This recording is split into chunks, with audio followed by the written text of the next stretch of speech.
한 사람이 관리할 수 있는 사람 수의 숫자가 몇 명일까?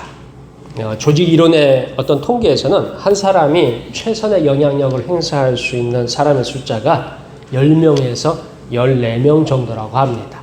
그러니까 사람들이 가깝게 친밀하게 관리할 수 있는 숫자, 그러니까 10명에서 14명 정도라고 해요. 그 이상은 숫자상으로는 있을 수는 있지만 관리가 불가능하다고 합니다. 특별히 성경은 12명에 관심이 많습니다. 그래서 이스라엘도 12지파, 예수님의 제자들도 12제자. 예수님의 제자들을 하나님 나라, 교회를 세우는데 오늘 나오는 12제자가 그 초석입니다. 예수님은 교회를, 하나님 나라를 어떻게 이루어 가셨는지 배우면서 우리 목포 서부교회도 주님의 교회로 세워지기를 축원합니다. 예수님은 우리를 위해서, 특별히 우리의 죄를 위해서 십자가에서 죽으셨습니다. 그리고 부활하시고 승천하셨습니다. 우리가 아는 예수님에 대한 것입니다. 예수님의 제자들이 세상에 전한 복음입니다. 그런데 처음 예수님께서 세상에 오셔서 하신 또 다른 일들이 있습니다. 처음 제자들은 예수님께서 하신 일을 보고 듣고 배워서 똑같이 하였습니다. 우리 다 함께 35절에서 36절까지 말씀을 읽겠습니다. 예수께서 모든 도시와 마을을 두루 다니사 그들의 회당에서 가르치시며 천국 복음을 전파하시며 모든 병과 모든 약한 것을 고치시니라. 무리가 보시고 불쌍히 여기시니 이는 그들이 목자 없는 양과 같이 고생하며 기진함이라. 아멘. 이번 마태복음 4장 23절과 이 말씀과 비슷합니다. 마태복음 4장 23절에 보면요, 이렇게 되어 있어요. 예수께서 온 갈릴리로 두루 다니사 그들의 회당에서 가르치시며 천국 복음을 전파하시며 백성 중에 모든 병과 모든 약한 것을 고치시니라고 합니다. 그러니까 오늘 9장 35절하고 마태복음 4장 23절은 그 내용이 거의 똑같습니다. 이것으로 마태복음은 전체적으로 특정한 목적을 위해서 기록되었음을 확인합니다. 마태복음 4장 23절은 처음 예수님께서 하신 일을 기록했다면 오늘 마태복음 9장 35절은 예수님께서 하신 중심 사역들을 기록했습니다. 그런데 그 내용은 다 똑같아요. 가르치시고 전파하시고 고치셨다라는 내용이에요. 그러니까 예수님이 하신 일은 이 세 가지로 요약이 됩니다. 그렇게 하면 우리를 구원하신 십자가의 희생도 예수님께서는 가르치고 전파하고 고치시는 일의 하나였습니다. 즉 예수님께서 일하는 방식은 항상 가르쳤어요. 그 다음에 하나님 나라를 전파하셨고 마지막에는 뭐예요? 세상의 악한 것들, 잘못된 것들을 고치셨습니다. 여기서 가르치시는 일은 하나님 아버지의 마음, 뜻, 계획을 가르치셨어요. 그러니까 하나님 아버지가 어떤 목적을 가지고 무엇을 하는지, 어떤 것을 할 것인지에 대해서 계속 가르치셨어요. 물론 그 제자들은 그 예수님이 하시는 말씀을 들었죠. 그리고 또 세상에 많은 사람들이 그 이야기를 들었습니다. 다음으로 전파하셨습니다. 하나님 나라, 하나님의 구원 계획을 전파하셨어요. 이제 가르치다와 전파하다의 특징은, 가르치다는 가까운, 그러니까 제자들과 예수님과 이렇게 대면한 사람들한테 가르쳤다면, 전파하는 것은 전혀 모르는 사람들, 처음 만나는 사람들, 관계가 없는 사람들에게 전했던 내용 같습니다. 자, 오늘날 따지자면 예수님에 대한 복음을 전파하는 것입니다. 마지막으로 세상을 고치십니다. 모든 병, 모든 약한 것, 그리고 세상의 모든 것, 즉 특별히 하나님 뜻에서 벗어난 것을 고치셨습니다. 그 중에는 죄를 고쳐서 우리를 구원하신 분이십니다. 그리고 주님은 우리를 주님의 증인으로 제자로 삼으셨습니다. 나는 제자 아닌데요 할 수도 있어요. 그런데 예수님께서 우리를 부르실 때 우리는 제자가 분명합니다. 자, 그렇다면 우리는 과연 어떤 일을 어떻게 하여야 할까요? 여전히 동일합니다. 우리도 가르치고 전파하고 고치는 일에 참여하면 됩니다. 뭘 하면 된다고요? 가르치고 전파하고 고치는 일을 하시면 돼요. 그때 우리는 주님의 증인이요 제자의 천국의 백성입니다. 많은 사람들이요, 교회에 출석하면, 교회 일을 하면 주님의 증인이요 제자라고 생각합니다. 그러나 여기에는 오해가 있습니다. 교회에 산다고, 교회 여러 가지 일을 한다고 주님의 제자는 아닙니다. 가룟 유다를 보십시오. 그는 예수님과 가까운 12명의 제자였지만 또한 도적이었고 예수님을 파는 자입니다.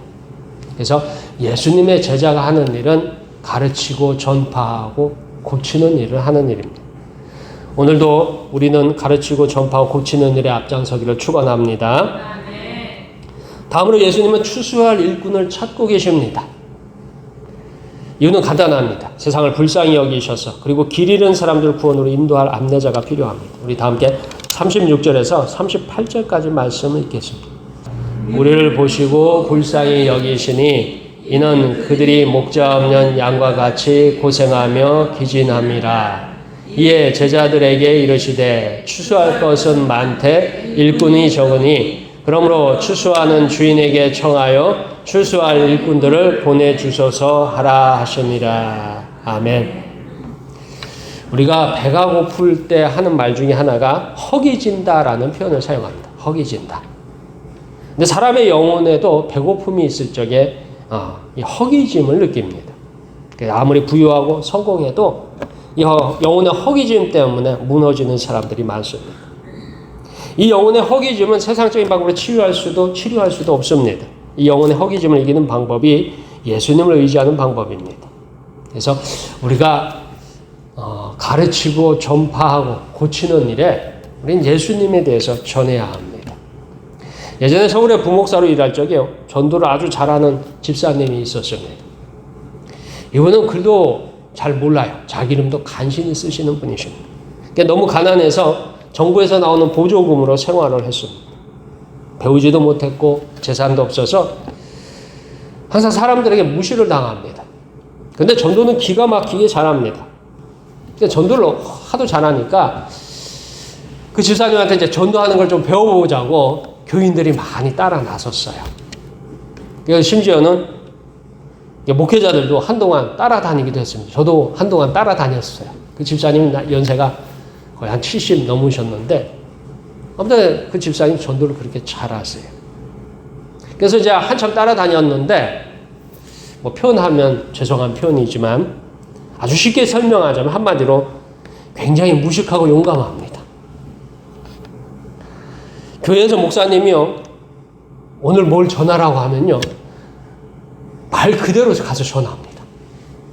우리 같으면 뭐예요? 그렇게 전화한다 하면 목사님이 가서 뭐에 대해서 이렇게 전하라고 하면 그걸 그대로 전하지 않고 나름대로 그걸 이렇게 자기 나름 자기식으로 전하죠. 자기 이해하는 방식으로 전해요. 대놓고 똑같이 전하진 않아요. 근데 그 집사님은 대놓고 똑같이 전해요. 목사님 설교했던 내용을 그대로 갖다 그대로 전하는 거예요. 말씀을 외워서 전도라고 하면요. 진짜 말씀을 외워가지고 다닙니다. 기도하라고 전도하면 기도하고서 전도를 그렇게 합니다. 심지어 한 번은요. 이 선물을 하라고 하니까 이 집사님이 한 달 생활비를 다 털어가지고 선물을 사가지고 그렇게 전도를 하셨습니다. 그러니까 1년에 수십 명을 전도하셨습니다. 이분이 전도를 시작한 때가 나이가 60이 넘어섭니다. 왜 전도를 그때 하기 시작했냐 했더니 몸이 너무 약해져서 더 이상 일을 할 수 없게 됐습니다. 그러니까 거의 뭐 노동 일을 계속했어요. 여자 집사님이신데 노동 일을 하다 보니까 이제 나이가 너무 들어가지고 몸이 아프니까 더 이상 못하게 된 거예요. 그러니까 이제 교회에서 전도한다고 나와서 같이 전도를 합니다. 이전까지 열심히 세상을 살았습니다. 글도 모르고요. 재산도 없고 한마디로 배운 것도 없어가지고 굉장히 무식합니다. 그러나 이분은 목사님의 말을 절대적으로 순종하면서 전도합니다. 그렇게 전도가 됩니다. 오늘 성경에 예수님의 제자들이 나옵니다. 제자들은요. 예수님께서 세상을 떠나신 이후에 승천하신 이후에 어떻게 복음을 전했을까요? 우리는 무엇을 전해야 할 적에 나름대로 이해하고 나름대로 받아들여서 나름대로 자기의 말로 표현해서 전해요. 그건 뭐냐면 우리가 그만큼 똑똑하기 때문이에요. 배웠기 때문이에요. 근데 예수님의 제자들은 그럼 어떻게 했느냐 하는 것입니다.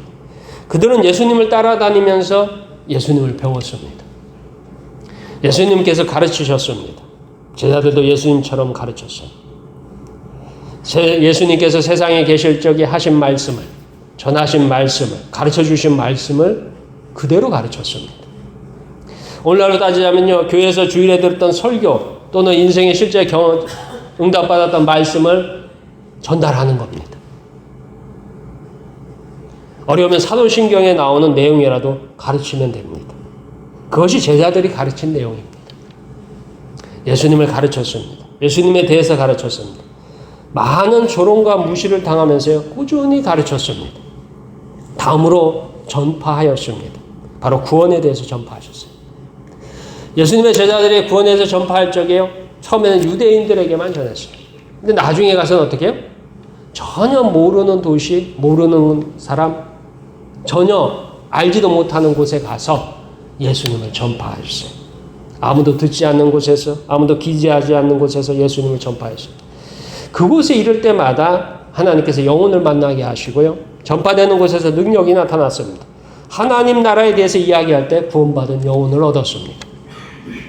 그 다음으로 고쳐나갔습니다. 세상의 어둠에 대해서 진리이신 예수님을 전했습니다. 그저 예수님이 증거된 곳에 놀라운 일들이 일어납니다. 우리는 사실 예수님을 잘 안 믿는 것 같아요. 왜냐하면 이 예수님의 복음이 저는 증거될 적에 세상이 변한다고 하지만 사실 그걸 잘 인정하지 않는 것 같아요. 근데 예수님의 복음이 증거되면 세상이 변합니다. 어둠이 물러가요. 우리나라도 구한 말에 처음에 이 쪽복음이 전해지기 시작했습니다. 그러니까 성경은 여러분들이 하루아침에 이렇게 번역된 것이 아니라 성경을 필요에 따라서 외국에서 번역을 했어요. 그래서 우리나라에 들어왔던 쪽복음 제일 첫 번째 들어왔던 것들은 어디서냐면 만주에서 번역이 돼가지고, 오늘은 책으로 되어 있지만 그때는 이렇게 마태복음도 이렇게 다 있는 게 아니라 그 중에 일부를 그때 번역을 했어요. 몇 장씩 번역을 해가지고 그것을 전도용으로 썼어요. 그리고 또 다른 거는 일본에서 그쪽에서 또 선교사들이 와서 또 복음을 번역을 해가지고 그렇게 들어왔어요. 그래서 그 당시에는 이렇게 우리 마태, 마가, 누가, 요한 이렇게 복음되어 있잖아요. 다 쪽복음이었어요. 그러니까 쪽지로 만들어진 복음이었어요. 근데 그걸 들고 와서 복음을 전했습니다. 그래서 사람들이 글을 알게 되고요, 사람들이 지식을 가지게 되었습니다. 그래서 교회가 세상을 바꾸는 일에 앞장섰습니다. 3.1운동 당시에요, 감옥에 갇힌 많은 사람들이 기독교인이었습니다. 그 당시에 독립운동하고 만세운동 할 적에, 만세운동 하면은 일본에게 붙잡히고 여러 가지 고통을 당한다는 걸 몰라서 그랬을까요? 알고 있었습니다. 그럼에도 그 당시 기독교인들이 그렇게 앞장을 섰습니다. 이유는 하나님의 말씀이 그들을 어둠에서, 죄의 권세에서, 권력의 억눌림에서 깨웠습니다. 일제감정기 성경에는요, 출애굽기가 없습니다. 여러분들이 성경을 보시면 성경이 다 창세기, 출애굽기, 레위기, 민수기 66권이 다 갖춰졌죠. 일제시대 때는 출애굽기가 없었어요. 그래서 일제시대 때 그 성경을 보면 일본에서 다 검열을 했는데 이 출애굽기를 새카맣게 다 칠해놨어요. 그러니까 창세기 다음에 뭐가 있어요? 출애굽기가 없고 레위기, 민수기, 신명기였어요. 심지어는 어떤 성경들은 출애굽기를 다 잘라냈어요. 왜냐하면 출애굽기는요, 이집트의 노예를 벗어난 이스라엘 민족의 이야기입니다. 이처럼 우리 민족이 일제의 노예로 삼고자 출애굽기를 까맣게 칠하였고 뜯어냈습니다. 그만큼 하나님 말씀은 우리의 삶에서 잘못을 고쳐나가는 능력이 있습니다. 여전히 우리도 하나님 안에서 살고 있음을 믿으시길 축원합니다. 자, 마지막으로요, 예수님은 제자들에게 권능을 주셨습니다. 우리는 예수님의 일을 할 때 보이는 권능과 보이지 않는 권능을 주십니다. 마태복음 9장 37절 38절에요. 예수님께서 기도해요. 추수할 일꾼들을 위해서 기도합니다.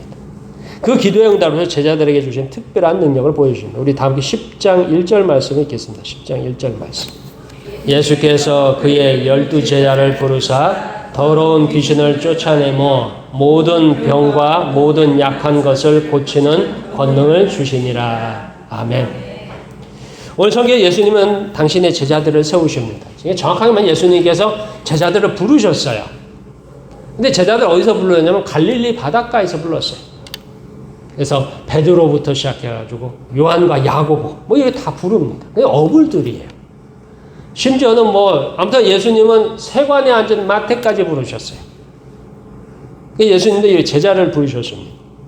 이 제자들은요, 그 출신이나 배경이 정말 미쳐나기도 하고 굉장히 무식하기도 합니다.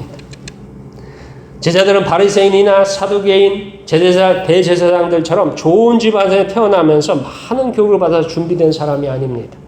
제자들은요, 누구나 쉽게 만나는 삶의 근처에서 발견한 평범한 사람들입니다. 도무지 예수님의 그 놀라운 사랑과 은혜를 전하기에 부족한 사람들입니다.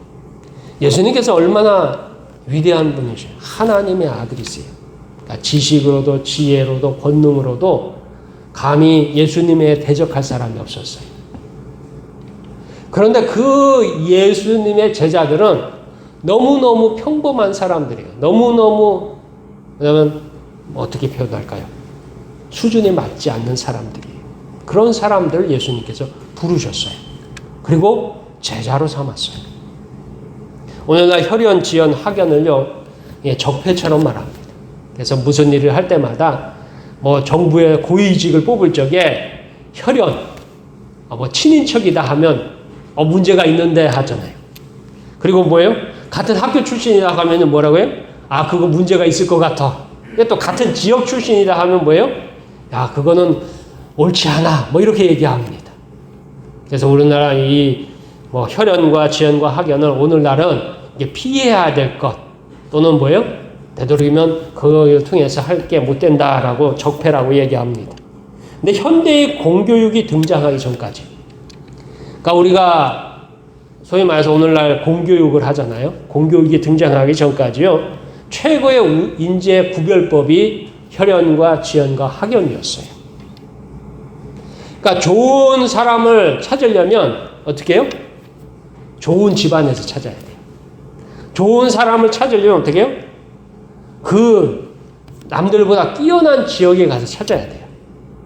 그러니까 뛰어난 인재를 찾으려면 학연으로 이렇게 연결된 사람을 찾는 것이 최고의 방법이었어요. 우리가 오늘날 뭐 혈연, 지연, 학연을 갖다가 굉장히 이상한 눈으로 보지만 아주 고대로부터 100년 전까지는 최고의 인재는 혈연과 지연과 학연으로 찾았어요. 또 실제로 그렇게 했고요. 그래서 예수님 시절에요, 많은 랍비들이 있었습니다. 유대인 랍비들. 이들은 선생으로 불리려면 뭐가 있어야 돼요? 제자가 있어야 돼요. 그래서 자기 제자를 모으는데 어디 가서 모았냐면 예루살렘에 가서 모았어요. 예루살렘에 가면요, 거기는 똑똑한 아들, 그리고 집안이 훌륭한, 그리고 나름대로 경제적으로 윤택한 사람들이 모여가지고 배웠어요. 그러니까 예수님 시대에 좀 훌륭한 선생들, 똑똑한 선생, 능력 있는 선생들은 예루살렘에 올라가서 예루살렘에서 제자들을 모집했습니다. 근데 예수님은 반대로 예루살렘에가 정반대인 북쪽에 갈릴리에서 자기의 제자들을 뽑았어요. 그러니까 비교가 많이 되죠. 훌륭한 스승 밑에 훌륭한 제자, 뭐 스승으로서도 훌륭한 제자를 삼는 것이 기쁨입니다. 그렇게 사도 바울, 우리 성경에 나온 사도 바울도요, 예루살렘에서 훌륭한 스승인 가말리엘 문화에서 수학했습니다. 왜요?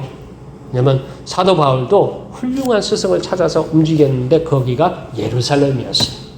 그 중에 이스라엘의 역사상 최고의 랍비라고 부르는 가말리엘 문화에 들어가서 나를 제자로 삼아 주십시오 하고 들어가서 그 밑에서 배워서 그가 출세하는 그런 인물이 되었습니다. 그러니까 예수님의 길과 당시의 사람들의 길은 완전히 다릅니다. 그러면 예수님의 제자는 결코 뛰어난 모습이 아닙니다. 도리어 절대적으로 부족합니다. 쉽게 생각하면 한 사람의 몫을 감당할 수 있을까 싶을 정도로 볼품없습니다. 그래서 예수님의 제자들이 선택한 방법이요, 예수님을 모방하는 것입니다. 예수님을 흉내내는 거예요. 예수님이 뭐 한다고 했죠? 첫 번째, 가르치고 전파하고 고치셨다고 했잖아요. 제자들도 뭐예요? 자기들은 지식이 없어요. 자기들은 특별한 능력이 없어요. 예수님만큼 지혜롭지도 않고 예수님만큼 지식이 풍만하지 예수님만큼 권능도 없어요.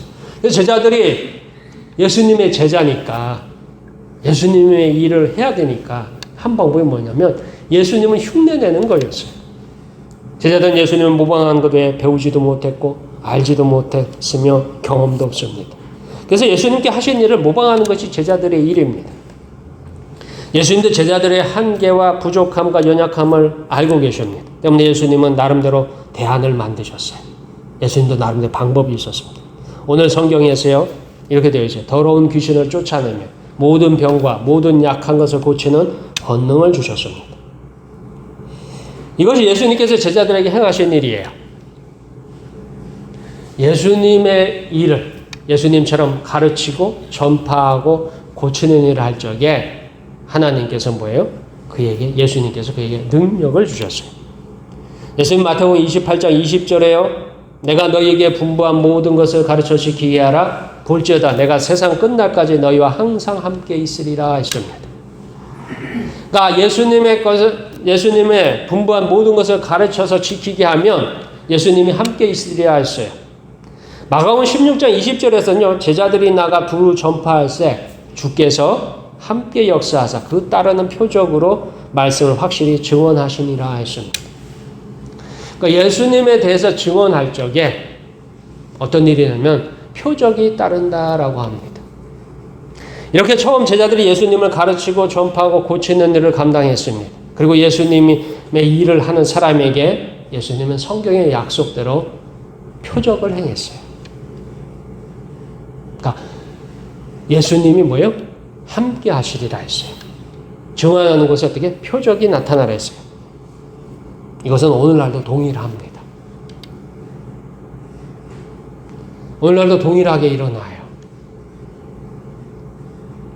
제가 여기 처음에 왔을 때부터 기도 수첩을 쓰라고 했잖아요. 기도 수첩을 쓰는 분도 계시고 안 쓰는 분도 계실 거예요. 근데 쓰세요. 근데 써보세요.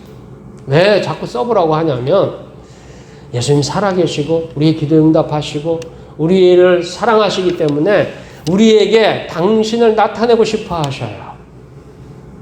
세상 많은 사람이 눈에 보이는 것 도무지 믿으려고 하지도 않아요. 왜냐하면 눈에 보이는 것도 믿기가 힘든데요. 여러분들 시장에 가가지고 물건 살 때 보면 시장에 그 상인들이 팔 때 보면 물건이 좋은 거 사요, 나쁜 거 사요? 좋은 거 사죠. 좋은 거 사가지고 집에 와가지고 뜯어보면 또 어떻게 해요? 안 좋은 것도 있어요. 그럼 우리 그러죠. 속으로 뭐라고 해요? 속았다라고 하잖아요. 눈으로 보는 것도 속는 세상에 사는 우리가 눈에 보이지 않는 예수님을 믿는 것은 도무지 어려워요. 그래서 예수님이 어떻게 해요? 당신이 살아계신, 당신이 우리를 사랑하신, 그리고 당신이 우리에게 동행하심을 예수님도 나타내고 싶어 하셔요. 가르쳐주고 싶어 하셔요. 그래서 여러분이 기도할 적에 그 기도에 응답하시는 거예요. 제발 내게 기도하고 그 기도에 응답하는 것을 봐라. 그리고 뭐예요? 나를 믿으라 하시는 것입니다.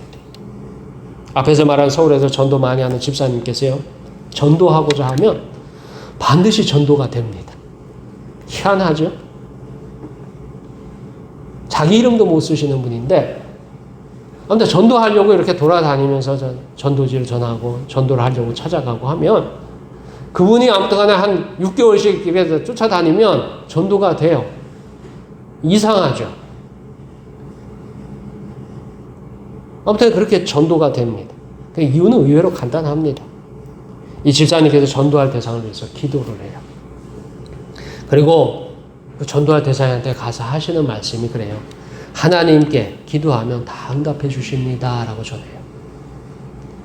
예수님의 이름으로 기도하면 응답해 주십니다. 라고 대놓고 얘기를 합니다. 그렇게. 그래서 말하면서 기도를 자기가 하겠다고 그렇게 얘기를 해요. 그리고 전도할 대상도 가끔씩 집사님께 기도를 부탁. 이 집사님이 기도를 자꾸 하니까 소문이 났어요. 그 동네에 소문이 나기를 뭐냐면 그 집사님이 기도하면 어떻게 된다고요? 응답된다는 거예요. 그래서 그 전도를 교회를 안 다니는 분들한테 가가지고 이렇게 제가 교회를 다니라고 예수님을 믿으라고 하면서 그렇게 전하면 처음에는 긴가민가 했다가 나중에는 자기 고민이 있는 거 있으면 자꾸 얘기를 해요. 이 집사님이 글을 잘 못 쓰잖아요. 그러면 종이를 갖다 이렇게 가져가서 기도해 줄 내용이 있으면 적어보라고 해요. 가면 그도 혹시나 싶어가지고 또 빼곡하게 적습니다. 그래가지고 그 집사님은 종이를 여러 장 가지고 다녀요. 그래서 그렇게 해가지고 종이를 모아서 해요. 가끔 집사님께서요, 제게도요, 그 빼곡하게 적힌 기도 내용을 보여주실 때가 있습니다. 목사님, 이것 좀 봐주세요. 그 보면은 이제 기도 내용이 있어요. 뭐 이름 있고, 뭐 쭉 기도 내용이 쭉 있어요. 그러면서 하시는 말씀이 목사님 함께 기도해 주세요. 근데 저도 함께 기도하고 그 집사님들께 전도 다니시고 하면 1년에 그렇게 한 수십 명씩 이렇게 모시고 오고 그렇게 전도가 됩니다. 제가 오늘도요, 예수님은 성경의 말씀처럼 표적으로 증거하고 계십니다. 예수님을 믿으시길 주의 이름으로 축원합니다. 자, 우리는 그러면 어떻게 전도할 수 있을까요? 우선 예수님께서 가르치고 전파하고 고치셨다 하셨습니다. 그렇다면 우리는 무엇을 가르치고 무엇을 전파하고 무엇을 고칠 수 있을까요? 우선 가르치는 대상은 동일합니다. 예수님을 가르치면 됩니다. 예수님. 예수님을 가르칠 게 난 예수님에 대해서 모른다 하면은 사도신경에 나오는 내용이라도 가르치세요. 예수님을 가르치세요. 여러분이 잘 보고 계시다가요, 힘들고 어려운 일이 있으면 예수님을 가르치세요. 왜냐하면 우리가 힘들고 어려운 일은, 내게 힘들고 어려운 일은 누구나 다 힘들고 어려운 일이에요. 그 일을 해결할 수 없기 때문에 힘들고 어렵죠. 그 일을 해결할 수 있으면 누가 힘들어하고 어려워하겠어요. 힘들고 어려운 일이 있으면 예수님을 전하세요. 예수님께서 가능하시다고. 우리가 누구의 이름으로 기도한다고요? 예수님의 이름으로 기도하면 예수님께서 기도에 응답해 주십니다. 라고 전하세요. 그래서 여러분들도 기도 응답받았던 내용을 전하시면 됩니다. 나도 이렇게 힘들 적에 예수님의 이름으로 이렇게 기도했는데 예수님께서 이렇게 응답해 주셨어요. 문제가 이렇게 해결됐어 하면서 전하면 됩니다. 아니면 성경의 말씀을 가르쳐도 됩니다. 여러분들이 그 사람을 만나면 예수님께서 구원하시고자 하면 여러분들에게 생각나는 말씀이 있을 거예요. 그때 떠오르는 말씀이 있으면 그대로 전하세요. 내 생각엔 이게 아닌 것 같은데 하도 전해보세요. 네요. 하나님께서 그 다음에 일을 하십니다. 그리고 예수님이 응답하신다는 믿음으로 담대히 전하십시오. 비록 여러분은요, 우리는요, 현재의 문제를, 상황을, 어려움을 고칠 수는 없습니다. 그러나 여러분의 기도에 응답하시는 예수님은 언제든지 어디서든지 무엇이든지 고치실 수 있어요. 우리의 어려움이라는 건 뭐냐면 무엇인가가 우리 앞을 막아섰기 때문이에요. 무엇인가가 고장났기 때문이에요. 늘 잘 돌아가던 생활이 어디선가 고장이 난 거예요. 어디선가 멈춰선 거예요. 우리 힘으로 안 될 때 우리는 어려움을 겪고 고민을 하잖아요. 우리가 믿는 예수님을 분명하게, 우리가 믿는 예수님은 말씀하셨습니다. 내가 곧 길이요 진리요 생명이니라고 하셨습니다. 그 예수님께서 세상에 누구에게나 길이요 진리요 생명으로 나타나실 것입니다.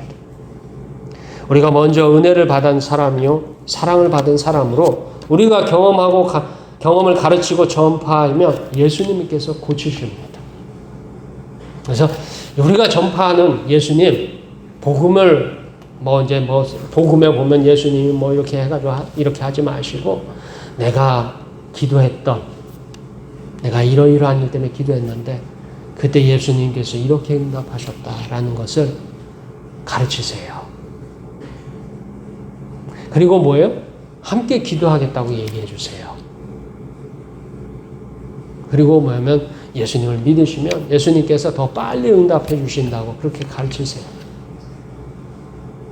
그리고 또 우리 친절한 또 교인들도 그래요. 예수님 응답 안 하시면 어떨까? 어떻게 하지? 하면서 속으로 걱정하시는데 그 걱정은 누구한테 맡기세요? 그건 예수님한테 맡기세요. 우리는 그렇게 가르치고 전파하고 고쳐나가는 것입니다. 우리의 능력으로 하는 게 아니라 예수님이 그렇게 하셨기 때문에 우리는 그걸 어떻게 해요? 흉내내는 것입니다. 오늘 우리가 이 일을 위해서 부름을 받았으며 지금도 은혜와 사랑 안에 머물고 있습니다. 우리 모두 가르치고 전파하고 고치는 예수님을 따르길 축원합니다.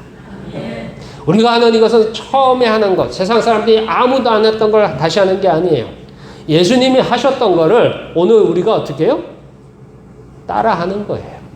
흉내내는 거예요. 그게 우리가 할 일이에요. 예수님께서 제자들에게 가르치고 전파하고 고쳐나가는 것을 보여주셨어요. 제자들은 그걸 어떻게 해요? 그대로 따라서 흉내내어서 했을 뿐이에요. 근데 거기에 누가 함께 하셨어요? 예수님이 함께 하셨어요. 오늘 우리도 똑같습니다. 오늘 우리도요, 안 될 거다, 불가능하다, 지금까지 안 됐어라는 이런 생각을 하지 마시고 예수님께서 하셨던 것처럼 가르치세요. 기도에 응답받았던 걸 가르치시고, 그리고 예수님께서 뭐예요? 오늘도 우리의 기도에 응답하신다는 것을 가르치세요. 그리고 함께 기도하세요. 함께 기도하자고 요청을 하세요. 그리고 우리가 기도할 때 꼭 누구의 이름으로 기도한다고요? 예수님의 이름으로 기도합니다. 아멘하고 마치잖아요. 그리고 나머지는 누가 하시면 돼요? 예수님께서 하시면 돼요. 그게 우리가 해야 할 일이에요. 그게 우리가 복음을 증거하는 방법이에요. 이 나이 많은 분들이 복음을 증거하는 것은 굉장히 어려워요. 그러나 여러분들이 기도에 응답받았고 여러분들이 기도에 응답받았던 증거가 있고 여러분들이 하나님께서 나와 동행하신다는 그 확신이 있다면 그대로 자기가 경험한 자기에게 베푸셨던 은혜를 자기가 만났던 예수님을 자기의 기도에 응답하셨던 그분을 전하시면 됩니다. 그러면 주님께서 예수님께서 오늘날도 동일하게 우리가 동행하시며 표적으로 응답할 줄 믿으시길 축원합니다. 기도하겠습니다.